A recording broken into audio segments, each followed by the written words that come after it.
బంధకాల నుండి విడిపించే దేవునికి మహిమ కలుగునుగాక. ప్రియ స్నేహితులందరికీ దివ్య వాక్యోదయం.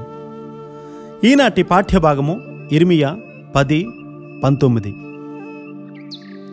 కటకటా నేను గాయపడి తిని, నా దెబ్బ నొప్పి పెట్టుచున్నది. అయితే ఈ దెబ్బ నాకు తగిలినదే అనుకొని నేను దాన్ని సహించుదును. నా గుడారము చిరిగిపోయెను, నా త్రాళ్లన్నీయు తెగిపోయెను. తన స్వంత పిల్లలే తన గుడారాన్ని తృణీకరించారని దేవుడెంతో దుఃఖపడుతూ ఉన్నాడు. వారు అరణ్యములో ఉన్నప్పుడు ఎక్కడికి వెళ్తే అక్కడికి తీసుకుని వెళ్లే గుడారాన్ని ఆరాధనా స్థలంగా నిర్మించుకునేవారు.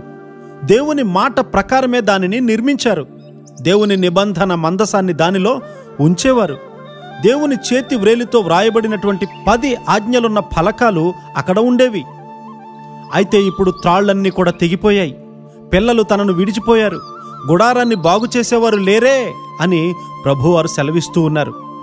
నీవు గుడారాన్ని నిలుపుతావా? దాన్ని కట్టాలనేటువంటి ఆశ నీకుందా? నీ స్వంత చేతులతో దాన్ని కట్టడానికి ప్రయత్నం చేస్తే గనుక అది విరిగిపోతుంది. మానవ చేతులతో కాదుగాని విశ్వాసపు చేతులతో ఆ త్రాళ్లను లాగి కట్టగలరు. దానిలో ప్రవేశించిన వారందరూ కూడా దేవుని ఆత్మను దర్శించాలి. హృదయాందోళనను తగ్గించే ఆత్మ అక్కడ ఉండాలి. ఎవరు గుడారాన్ని నిలబెట్టగలరు? దేవుని భయము కలిగిన వారు మాత్రమే దానిని నిలవబెట్టగలరు. ఆరాధనా స్థలానికి ప్రార్థన లేకుండా వెళ్ళకూడదు. దేవుని సన్నిధిని నీవు పొందుకొని అక్కడికి వెళ్తే చుట్టూ ఉన్నవారు కూడా జాగ్రత్తగా ఉంటారు. నీతో దేవుని ఆత్మను తీసుకుని వెళ్తే బోధకునికి సహాయకుడిగా నీవు ఉండగలుగుతావు. మనము మందిరానికి వెళ్ళేటప్పుడు మంచి దుస్తులు వేసుకుని వెళ్ళినా అపవిత్రమైనటువంటి హృదయము, అపవిత్రమైనటువంటి చూపులు ఉంటాయి. మనము దేవుని మందిరాన్ని ఎంతగా పవిత్రపరుస్తున్నాము? దేవుని మందిరమైనటువంటి మన శరీరము పాపేచ్ఛలతో నింపబడి ఉంది. నీవు పరిశుద్ధ దేవుని ఎదుట ఉన్నావని గుర్తుపెట్టుకో. జబ్బుగా ఉన్నటువంటి నీ బిడ్డ కొరకు కాదుగాని దారి తొలగిపోయినటువంటి నీ బంధువు కొరకు చేసే ప్రార్థన దేవుడు వింటాడని గుర్తుపెట్టుకో. మన ఆరాధనా స్థలాన్ని శక్తిపూరితమైన స్థలంగా మనమే చేయాలి. బోధకునిలో లోటులు చూడకూడదు.